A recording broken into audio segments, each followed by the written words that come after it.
And welcome to Now This Is Podcasting, the fan podcast where we talk about all the Star Wars movies in terms of RPGs.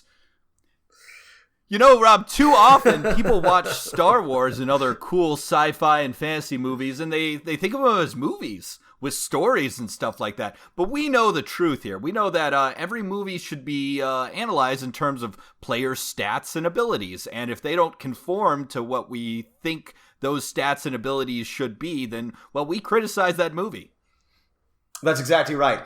And that's why Batman is the perfect superhero and also the perfect movie. Because no matter what you say about Batman's stats and abilities, you're right. Is he a paladin? Probably. Is he a rogue? Maybe. That's probably true too. Is he a bard? Sure. I think so.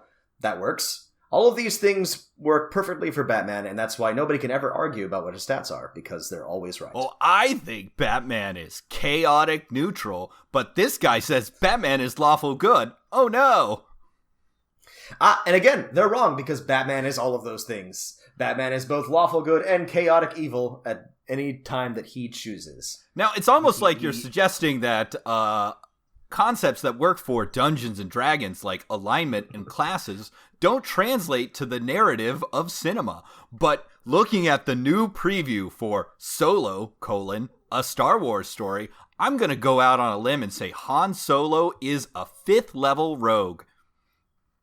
Sounds good to me. I've got no argument there. But I do have some arguments with the new force powers that Luke Skywalker, a 12th level Jedi Guardian, uses in the film Star Wars, The Last Jedi, Episode 8. He uses force projection, which is clearly a Star Wars Jedi counselor class power.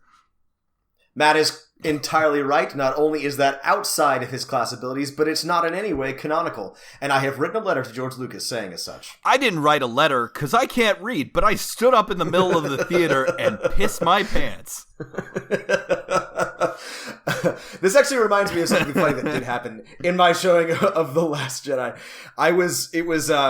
It was during the scene, spoilers, by the way, clap your ears, I guess, if for some reason you haven't seen the last... Fuck you. Anyway, it was the scene where one of the scenes where Rey and Kylo are linked together, and it's the one where he's shirtless.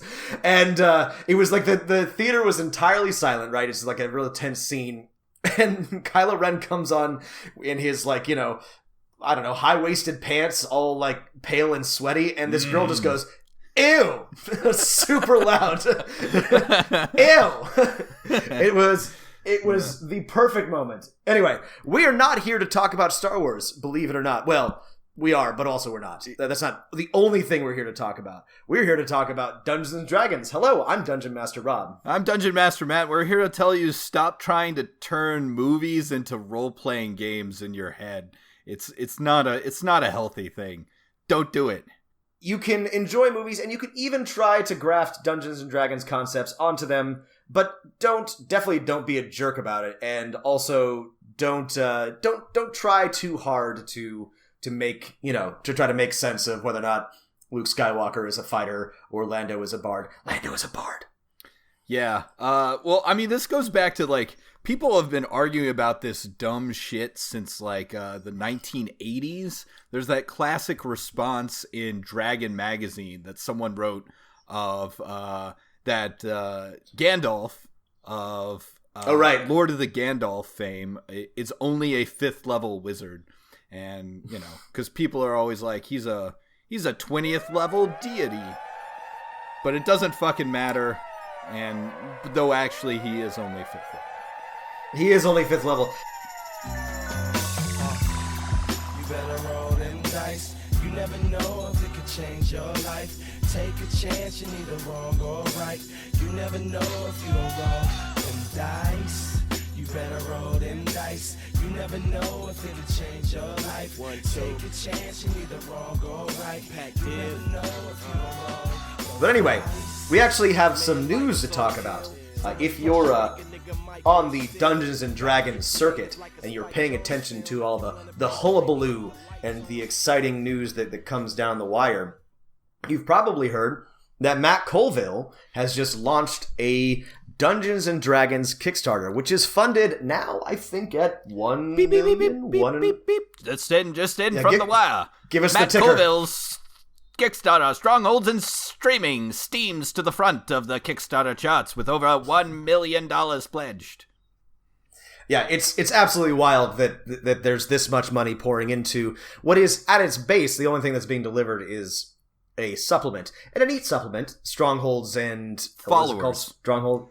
Strongholds and Followers, which is neat. But the idea that you can kickstart something like that for $1 million is absolutely it's wild and impressive and very exciting. The second part of it, which is why I think it's so popular, is that this is going to fund Colville's, I guess, I'm not sure exactly what the money is going to, film equipment, space, I don't know. Studio. To stream his studio. Oh, that's what it is. To stream his game, which I'm excited to see. He's a very talented dungeon master, and I'm kind of curious about the people that he plays with. Right. I think Colville is adding something that most streamers don't have, which is he's like throwing at everyone all of his fucking like scribbles and notes and stuff like that on how he designed and run his campaign, which that's like, oh, that's a cool backdoor peek at things behind the dungeon master screen. So props to him for doing that. Expanding streaming.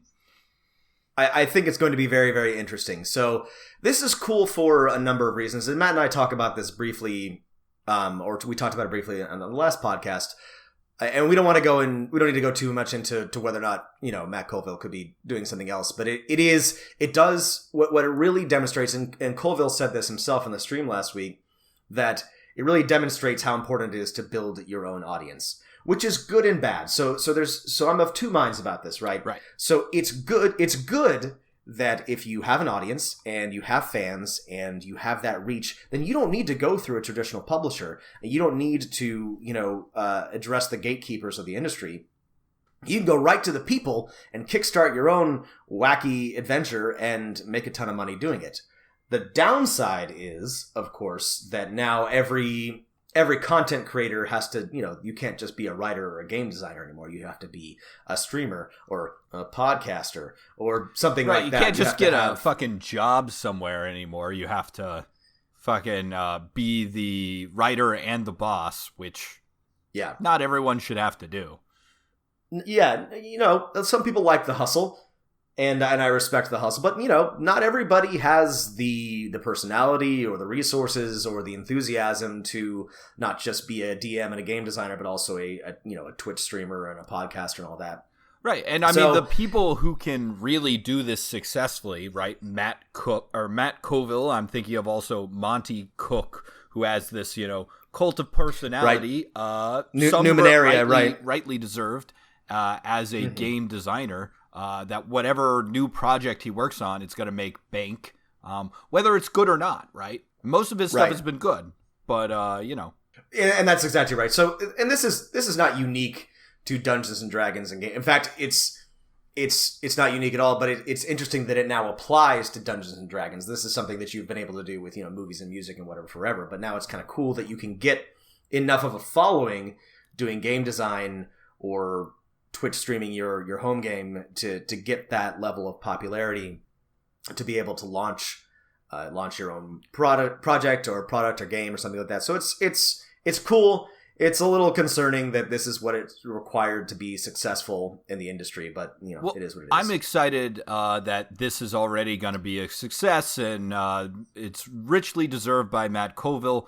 I think he and I come from very different perspectives with game design. Like, he starts off his spiel for this Kickstarter being like, Dungeons and Dragons isn't just about slaying monsters. And I'm like, well, none of my games I've ever run or ever played in have ever just been about that. So I get where you're coming from, but for most of us, or at least what I think is most of us, we're already past that.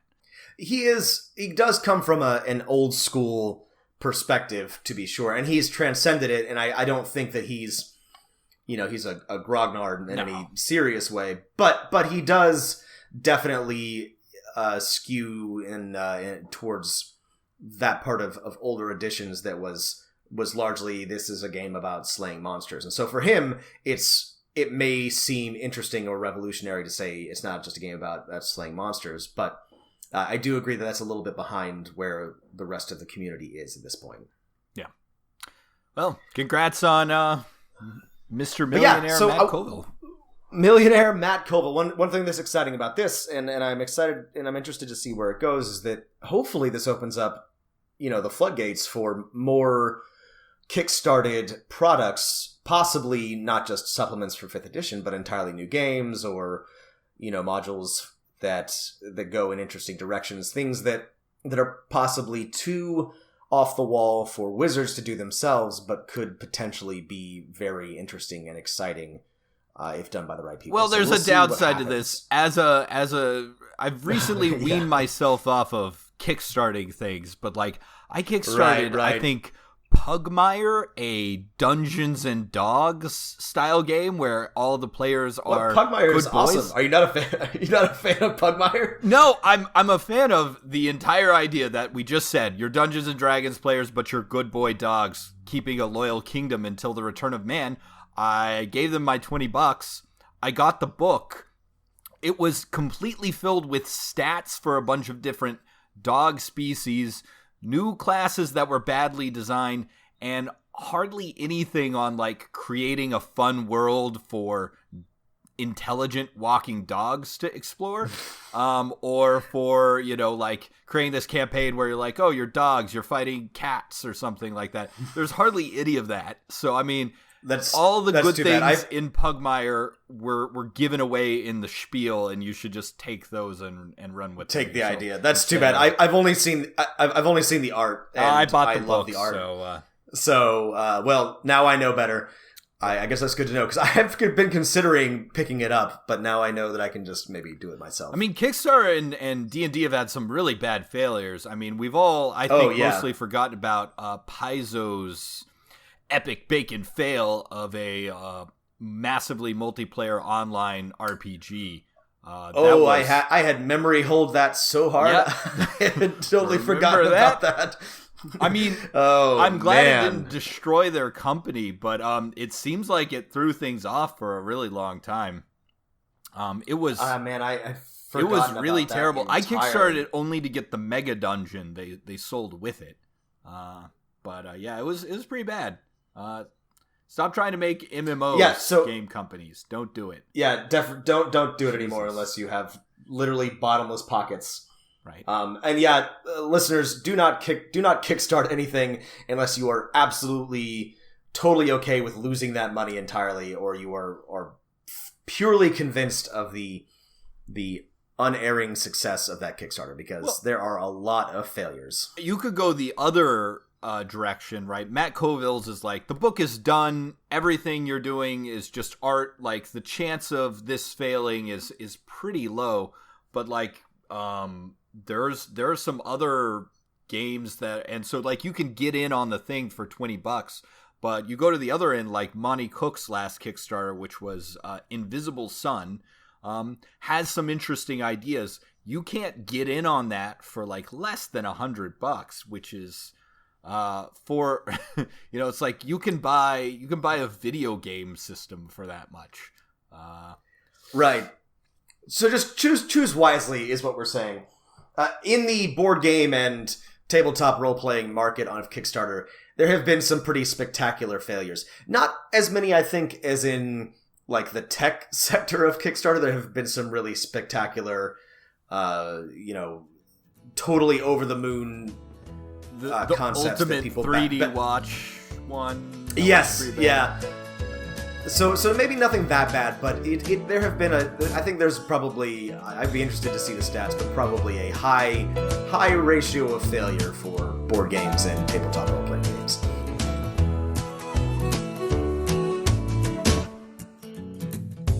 If I had $1 million, well, I'd buy you a house. I would buy you a house. And if I had $1 million,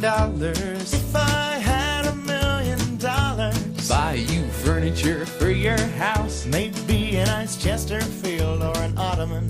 And if I Let's move on. I want to talk briefly, Matt, about the new Unearthed Arcana that the Wizards of the Coast has released. It is called Into the Wild, and it's about travel. And I saw this one. It's got that guy. He goes to Alaska. He kills a moose. Right. Feels really bad about it. It's actually a really sort of avant-garde one shot where society, man.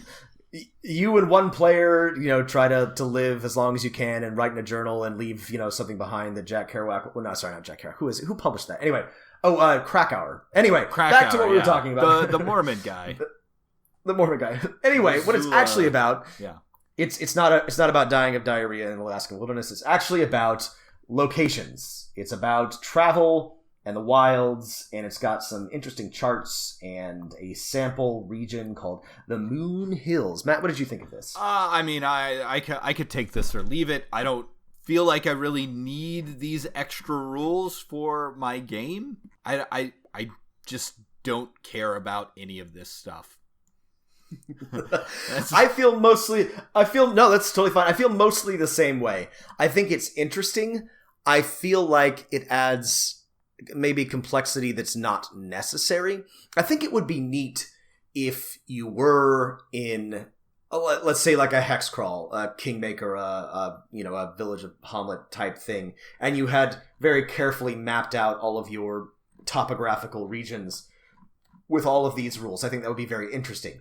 Is it something that I think is necessary or would be anywhere near the top of my list? No. The one thing I did think was kind of cool was the planar confluence chart. I think that's sort of neat. I liked the idea of, that's something that I don't always think about. And running games that often have planar influences, I think it's a cool thing to remind DMs to consider. But right, generally, that's a great thing for an Eberron campaign where ideas of planes sort of intersecting and interacting are really close. And I don't know if you noticed, but they try to pull a fast one here on us by bringing back the default points of light campaign setting that I think most good GMs fucking hated from 4th edition. So this is return of 4th edition's non-campaign setting. I did not catch that. Good eye, Matt. That is very clever of them. And also rude. How dare they? I also liked this tactical terrain chart. That's sort of neat. But again, also... I kind of like that, actually. That's sort of fun. I just don't do that. The thing is, I don't do that many random encounters.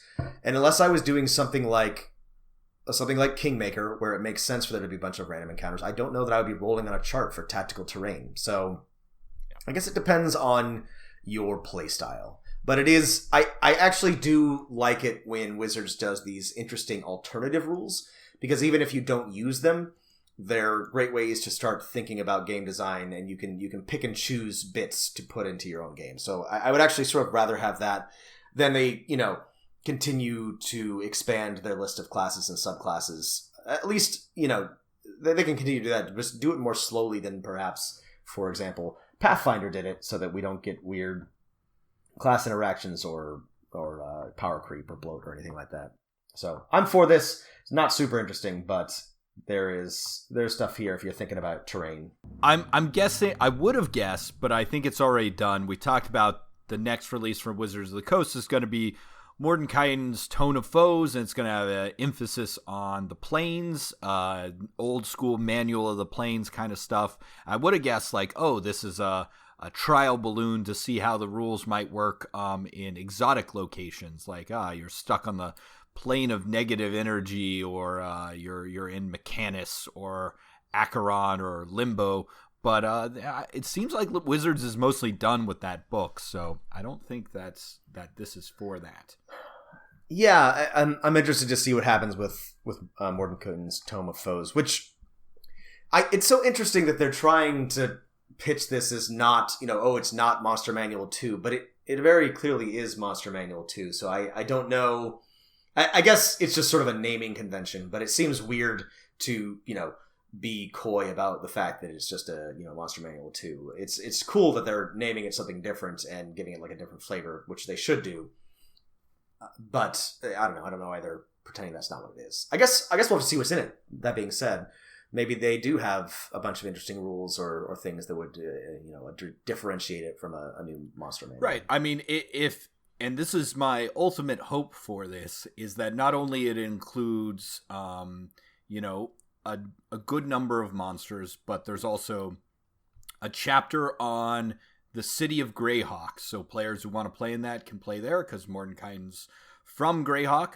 And then there's a chapter on Sigil and each of the outer planes. If that's not in there, I'm going to be pretty disappointed. That would be great. And I liked what you said earlier about, this is how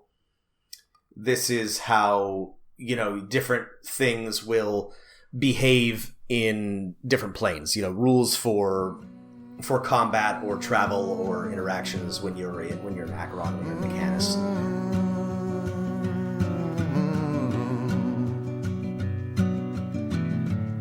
It's a mystery to me. We have agreed with which we have agreed. And you think you have to want more than you need. Until you have it all, you won't be free. Society, you're crazy breed. But let's get to the main event, Matt. Are you ready? I think so. What's the main event? The main event is more Unwanted Advice. This time, I have selected a number of questions for Matt. The tables, and they are turned. And he has not heard them, and he and I are going to answer your questions. We will save your game from yourself. Most of which you did not want answered on a podcast, maybe. But it's too late now. I found them on the internet. All right, so here's number one. And this one's a doozy, so buckle up, listeners, and we'll see what we get out of this. All right, so here we go. I have dyscalculia. That's right, it's dyscalculia. It's like dyslexia, but with numbers and math. And it's the main reason I've avoided playing IRL/offline games for years. It's no problem when I play on Roll20, obviously. If someone like myself were at your table and had to use a calculator or have someone else do their math, will you turn them away or resent them? Yeah, I'd throw them in a back alley, spit on them, and say, "We don't want no dyscalculias in this part of town." I mean, obviously not. All are welcome at the D&D table. No, that's an interesting problem. I would say that's great. Whatever play aids you need to make this game fun for you should be there and at your fingertips. Everyone gets math wrong, and if you get math wrong more often than other people, fucking load yourself up with all the apps.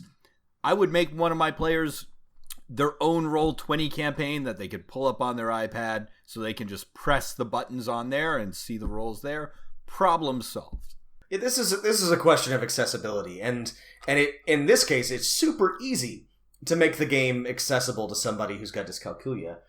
A calculator or a dice rolling app or any sort of thing. And I have had players without any sort of learning disability or anything who could not do math to save their lives. And yes, it slowed down the game a little bit, but there's no way I would have kicked them out of the table just because they weren't able to add their bonuses together quickly enough.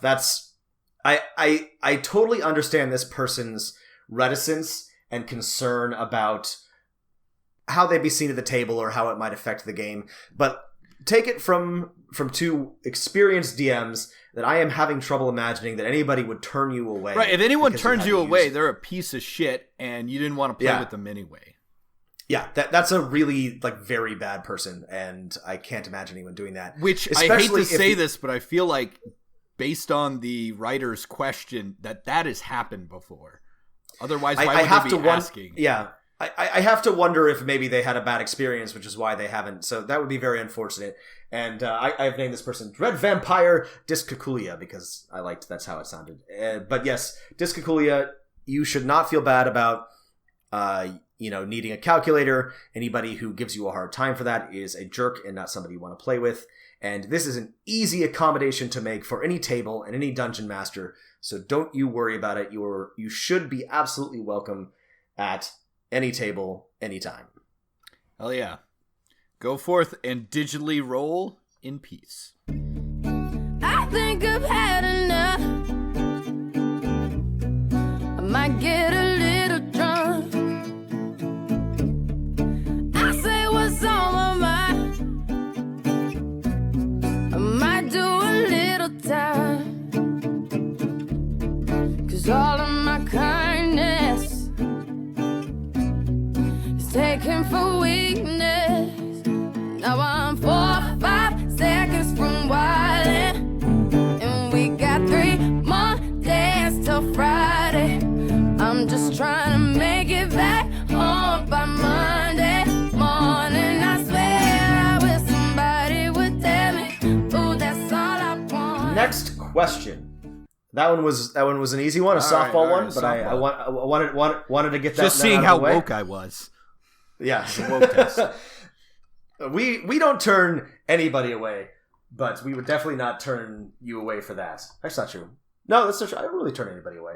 I'm sure there are players out there I would, but so far, if you're like I've had a lot of experience on the 4chan role playing game channel. I'd be like, all right, move along.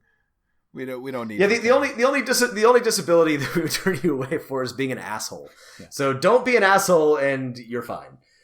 All right, second question. I had a game a few nights ago where I was playing a bard for the hell of it. I don't know what that means, but that's the question. I had gotten Tasha's Hideous Laughter as a spell, which requires the target to make a wisdom saving throw or be incapacitated, i.e. rolling on the floor laughing. My DM stated that he thought it was overpowered. Fine, it probably was. By the way, it's not. But it had a fairly doable saving throw of 14. In a fight, our fighter was wailing on this big guy, but is taking big hits, so I decide to step in. I cast Tasha's and tell him that he needs to roll a wisdom saving throw of 14 or higher. He succeeds. No big deal. Next turn, same thing.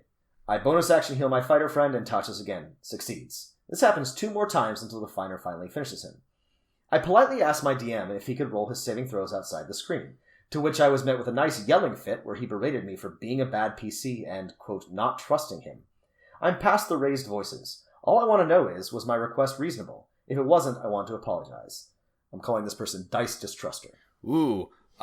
So let's do some math here. Was it, there was 3 saves at a 14 or higher. Carry the 4. There is a basically, okay, so you're right to distrust this DM's dice, but on the one hand, you have to realize it's a pretty, not unusual occurrence for a GM to make 3 saving throws of a 14 or higher. In fact, I believe it's the chances of this big bad failing your save for Tasha's Hideous Laughter on the first one is 7 out of 20, right? So that's 35% of the time it's going to make it save. If it made it save, this assumes. I'm sorry, Matt. We'll go with your math, but this also assumes that the monster doesn't have any wisdom. Right. This is just assuming it's a flat 0 roll. Straight 0 chance. If it has a +0 to wisdom, which it seems like you're saying, well, I don't think that's unusual because it was a creature that fails it. If it made it twice, that's a 1, basically a little more than 1 out of 10.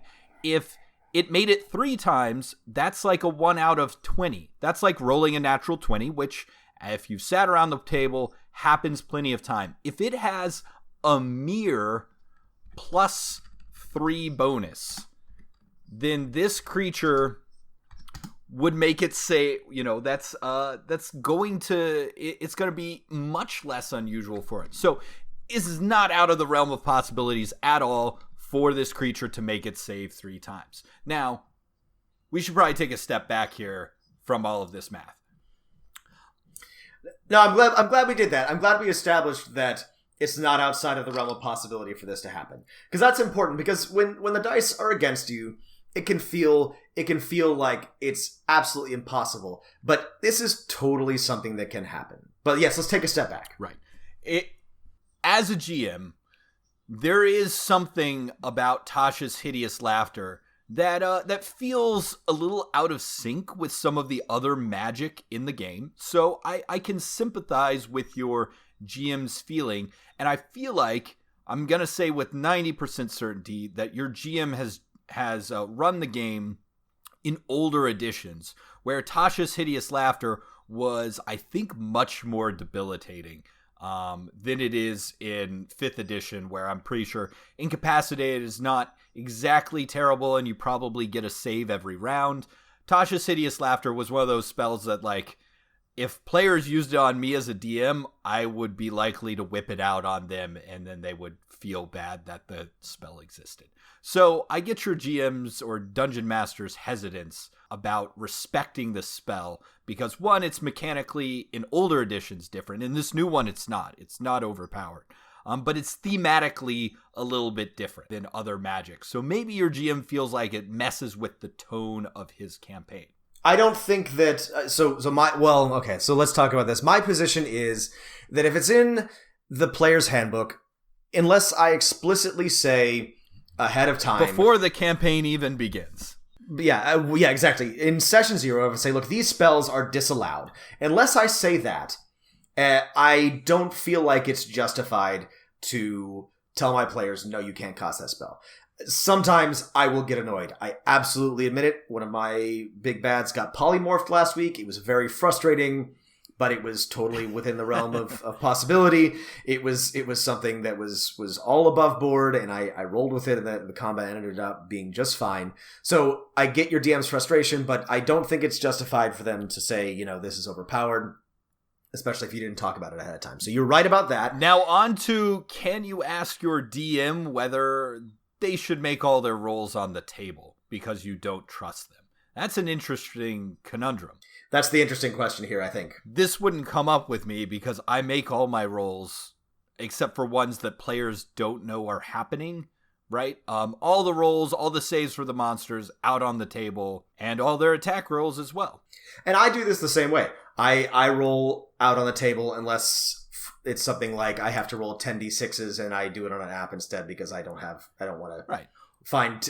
Well, it's more like 10d8s because I don't have 10. Or you're making a stealth check for a thing that the players don't know is there or something like that. Right. But all in combat, attack rolls and saving throws, I make out in the open. However, I do not think that is a requirement of being a DM. And I don't think that it is necessarily the sign of a bad DM if they make their rolls behind the screen. What do you think, Matt? Well, it adds a certain level of tension, plus giving the DM ability to fudge the dice. Because what you're telling the person who put time and effort into writing this game is that, I think you're fudging the dice, and I think you're specifically picking on me. You got to be, that's a difficult conversation to have. And if you have other evidence that you feel like you're losing all the time, well, I think the best course, if you feel raw about this, is to say, like, I like the style of play where everyone makes rolls where they can see them, including the DM. That way I know that when we fucked up, you're not pulling any punches, and we succeed, we know we're succeeding. I agree with that as well. I like it. I like it better that way, and I did not... But however, sorry, I should say, I have not always done it that way. In the past, I have played games where I rolled behind a screen, or on the Roll20 app I would roll secretly, and I still do that sometimes. And it depends on the type of game you're playing, and I don't think it's wrong for a DM to want additional control over their dice or to fudge dice. And that's the thing. You can, if you feel like your DM is picking on you, that's one thing, but if your DM fudges dice, I don't think that's a bad style of play. I don't think that if they're trying to create narrative tension or to sort of round the sharp edges off of a combat, I don't think there's anything wrong with that. It's just an entirely different style of play. And if that's a problem that you have, you should talk about it with your DM. Right. But that in and of itself, I don't think is bad. So I don't think, me personally, Matt, I don't think that it is correct or within the bounds of reason to ask your DM to roll out in the open if they have a good reason for not doing it.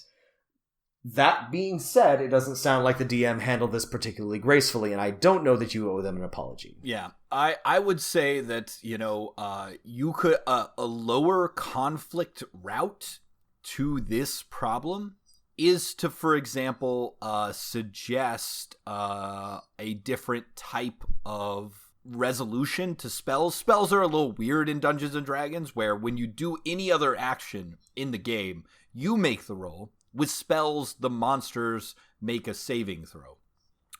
You could always request the very simple and mathematical equivalent of we get to make a spell roll instead of monsters making a saving throw roll. So that's one more lower conflict route to resolve this. Another even better one, your DM, possibly for thematic reasons, says he hates this particular spell. Fucking ask him if you can switch it out for sleep. It's not exactly the same effect, but you get to make the rolls there. Or pick some other spell that does some debilitation on a creature.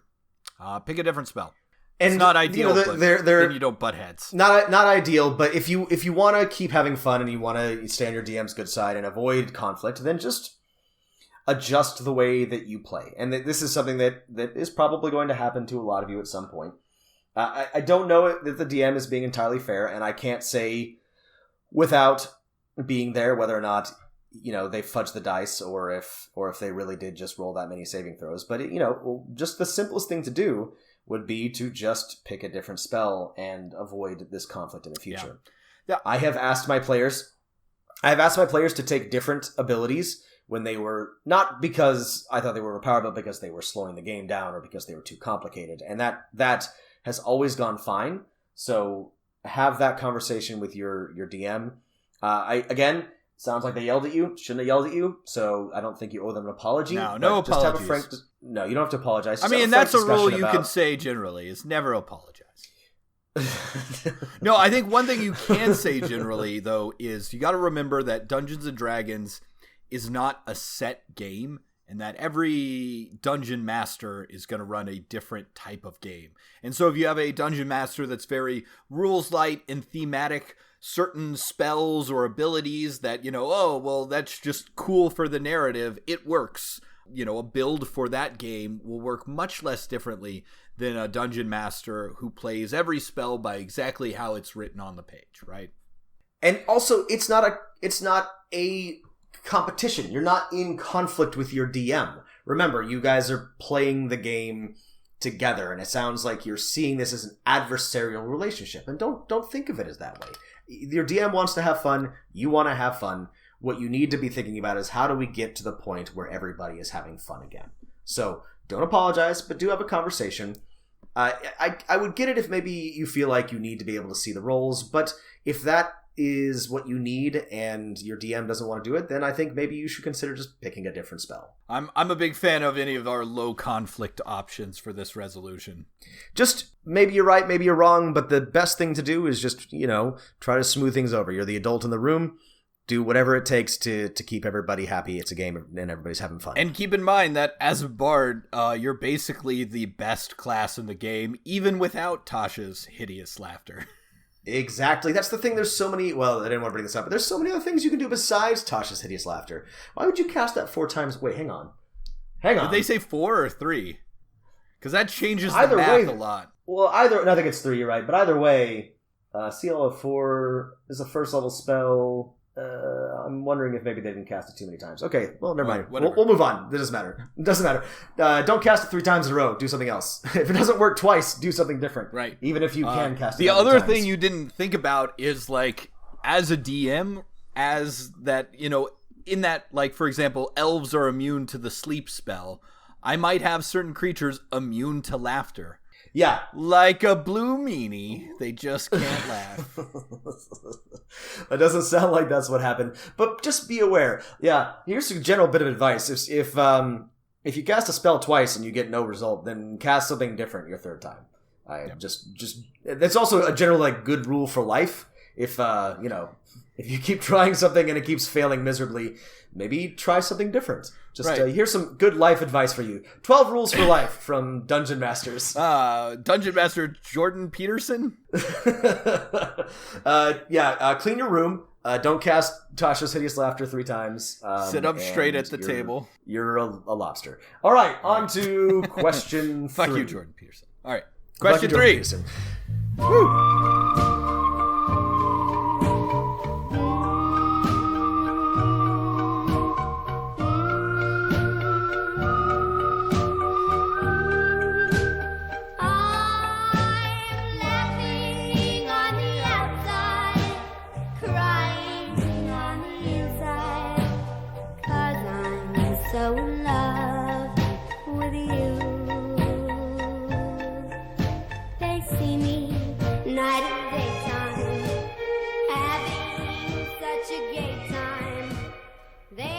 Okay, so here we go. I DM for my friends online each week, and to be frank, I hate it. I DM on occasion in store, and I actually enjoy that. But when I'm running it online, I get extremely tired and fed up, and I can only deal with it for a couple of hours at most. So we only do 2-hour sessions and barely get anything done. I know they want to do more, but I just don't have it in me. And none of them are up for running a proper thing. One of them will do one-shots periodically, which helps give me a break. Also, I'll cover this before the flowchart gets linked. I know that they hate it. I'm not sure what flowchart they're talking about. I think it's the flowchart of, are you having fun, or it all leads to rule 0 or whatever. Anyway, I've already told them, which is why they agreed to lower it from 4 to 6 hours a week to 2, but it's not helping. Dissatisfied DM. Okay, so dissatisfied DM is saying that he plays in store and loves it, and he plays online and hates it. And actually, I sympathize so much. When you're in person with people, like there's something that no video chat cyber program will ever be able to pull back together, which is that when you're around other people, you feed off their energy, and when they're having fun, you're having fun, and you recognize cues, and running online is fucking tough. It's fucking draining. It is. I run a weekly game with Matt, and we have a good time, and it's with some very experienced role players, and it goes pretty well, but it is harder to keep everybody's energy up. It's harder to keep everybody entertained. If I were running it with a group that I did not know as well, or if I did not have such a good relationship with, it would probably be exhausting. I had to quit. Actually, this is true. I had to quit a Shadowrun game that I was running for the same group because it was just too much work. It was too tiring. I was having too much trouble with that game. It works better with what I'm running now, but that's a totally reasonable thing to say. We're going to do a whole episode on running online, but the fact of the matter is that no one can get away from is, well, one, you can play online with people you can't play normally because they don't live nearby you. But 2, your prep time is expanded exponentially.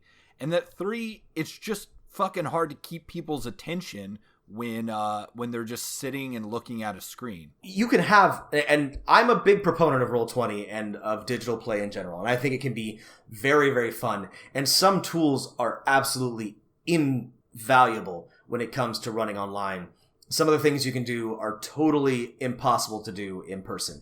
That being said, depending on what type of person you are and what type of player you are, you may just enjoy an in-person game more, and there's nothing wrong with that. Yeah, there's nothing wrong. But it sounds like there's 2 issues here, Matt. Right. So there's the one issue, and so what I think Matt and I are both saying to you, dissatisfied DM, is you can quit. Is you can quit. Maybe just run games in person. I know your friends are online, but if you're not having fun, just run games in the store or find a local group. Put an ad on Craigslist. Fucking play something low stress with your friends online. For example, PlayerUnknown's Battlegrounds. Get all in there. It's super easy. No one ever gets mad at each other in that. Just do something like that online. Play a video game instead. Something like, 45 minutes like League of Legends or Dota 2. Just a light game of Dota 2. light game of a MOBA. Nobody will get mad or frustrated or rage. No, but you can quit. But also there's a second issue here, which it sounds like your friends want you to DM and they're not being cooperative with the fact that you can only run for 2 hours. I have some tips for this. I hope you do too. Sure. I do too. Well, okay, I would say one of the best ways to keep the energy up in Roll20 is to fucking focus less on all of the shit that Roll20 or Fantasy Grounds has around it, all of the pretty pictures and buttons and stuff like that, and go simpler. Like get Google Hangouts or Discord or Skype and make sure and just sit down with everyone and say, hey, this game tires me out. And I feel like it's because we're not interacting in the same way as I do with players in person, and say, I'd like everyone to just, as much as you can, make the pledge that I'm not going to check a message board or Twitter or Google News or tab over to look at spells, but that when it's not my turn, I am going to be just looking at everyone's picture on the thing with my hands in my pockets so that I'm focused and that I'm paying attention to what's happened so that the dungeon master doesn't have to keep dragging people back. Yes, that's the best way to do it. What it sounds like you really need to do is you need to talk to your players and say, look, this is why I'm tired. This is why Roll20 is exhausting to me. So if you guys want to run 4 to 6 hour games, then you have to put in the effort to make this easier for me, right? You have to be more engaged. You have to help me out with stats and numbers and be ready on rolls and be, willing to move when it's time to move. And willing not to, sometimes you can't avoid this because of a deadline or something, not to be doing work email on the side or right. Browsing Imgur or whatever like that, which I will admit, when I played role games, and it's super easy to play online when you're the player because it's so easy to fuck around and be like, I would just be doing this anyway. But I get a DM playing for me. Right.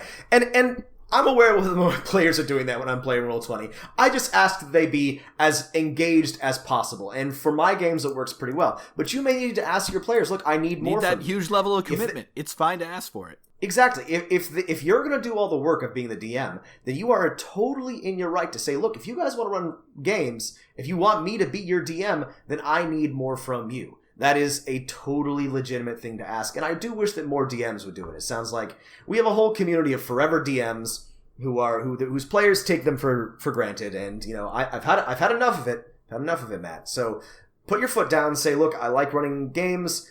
I have more fun in person. I would like it if we could have a better community and rapport, and if you guys could be more engaged, so I don't get so exhausted. Right.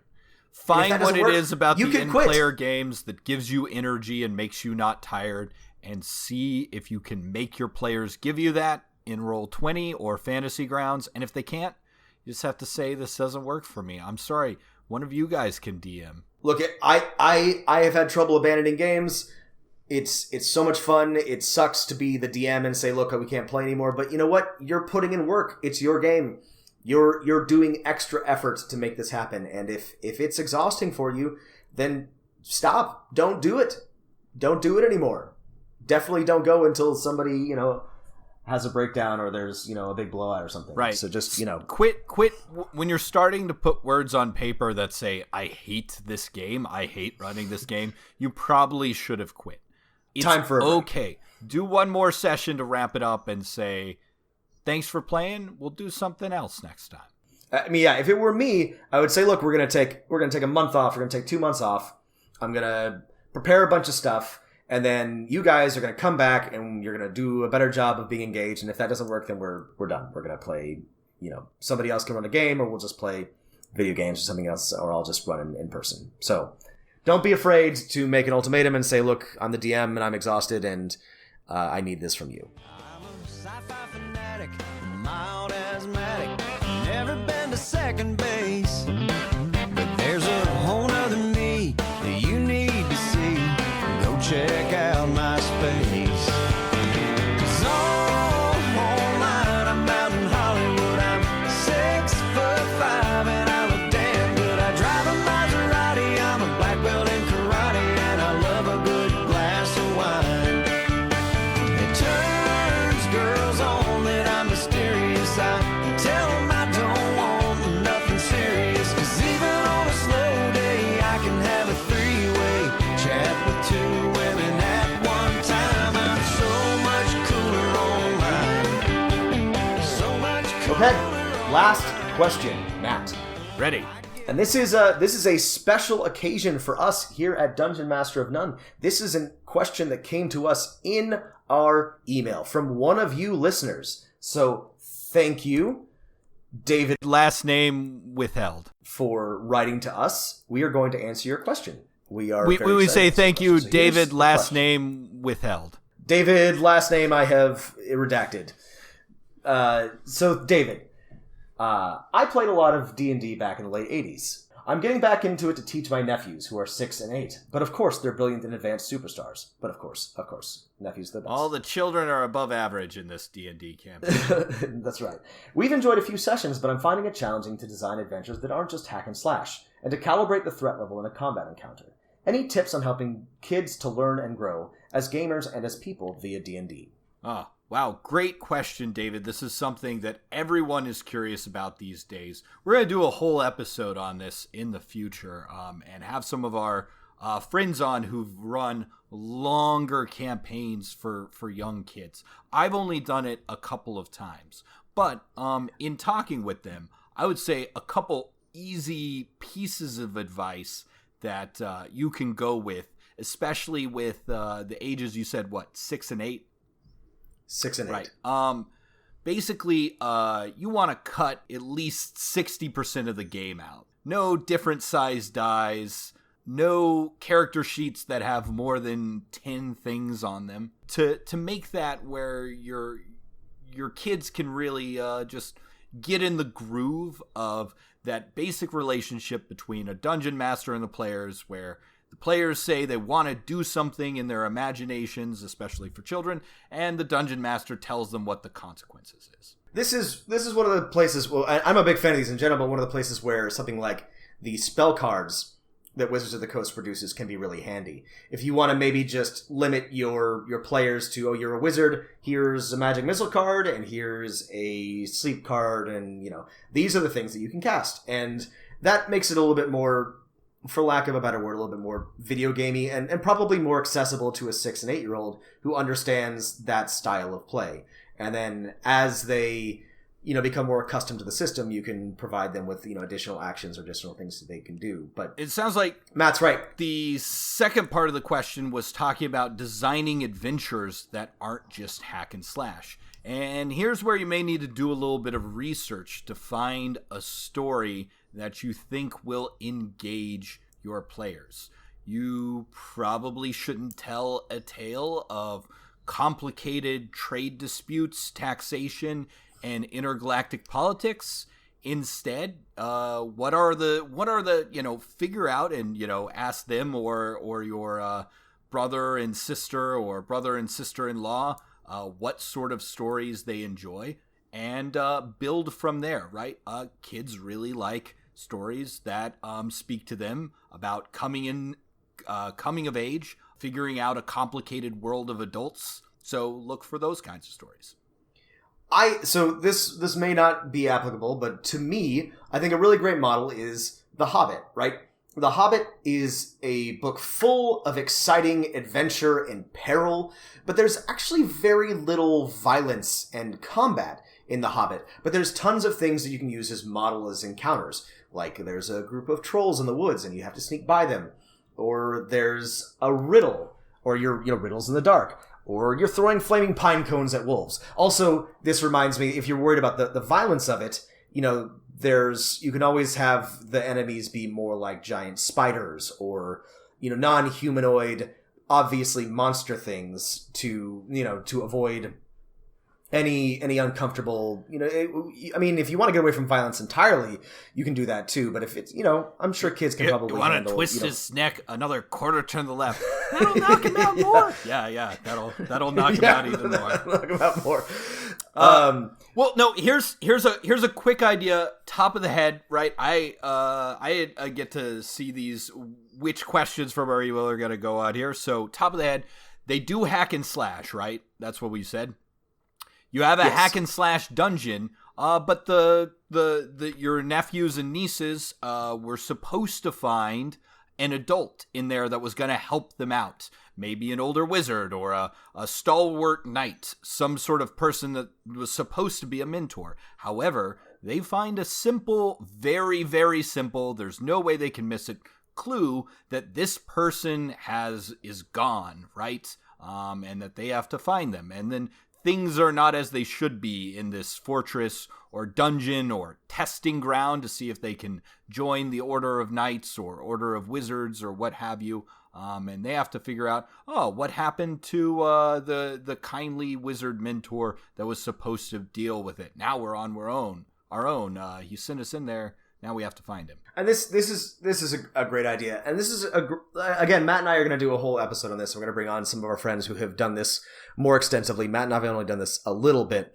but I think that the general idea is much the same as how you design encounters for adults, and that is you think about the media that they enjoy. So find out what your nephews like. What shows are they into? What video games do they play? What books do they read?